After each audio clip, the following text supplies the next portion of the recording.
Our first problem concerning parametric equations is to change from parametric to rectangular, and then we're going to do rectangular into parametric. So it's called eliminating the parameter, because rectangular doesn't include the letter t, that means that you want to get rid of that variable.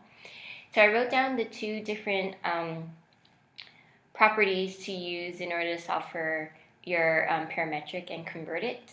So first it says to solve x equation for t, and then you're going to substitute that into your y equation. So here we have our x equation, 3 minus 2t, and we're going to solve that equation for t. So we're going to subtract the 3,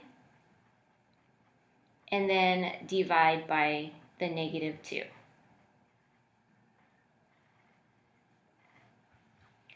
Then we're going to take our t, and we're going to plug it into our y equals equation.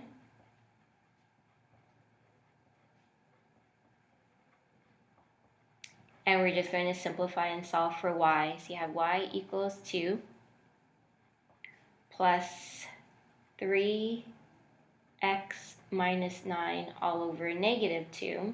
So we're just going to split that up.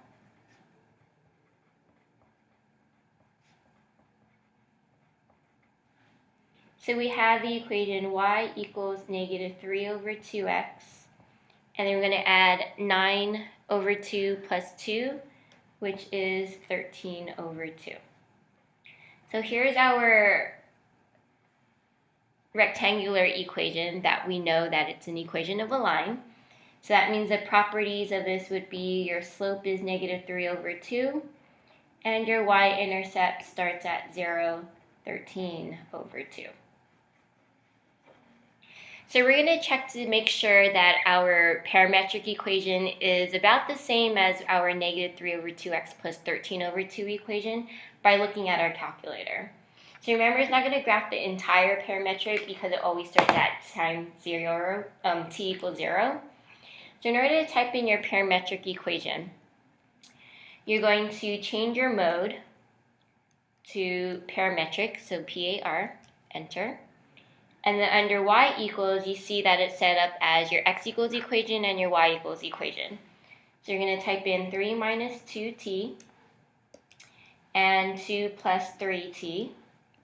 And we're going to graph it. So we're going to check to see, is it a graph that has a negative slope that crosses at around 13 over 2, so 6.5. You're going to press graph, and there's your line. So it crosses at approximately 1, 2, 3, 4, 5, 6.5, and it does have a negative slope, and you can tell that it doesn't continue because, again, it starts when your time is 0. So if we press second table, you could see that it starts at the 0, and then you have all the coordinate points of your line. Now, it still shows all of these negative ones, but again, time usually starts at 0.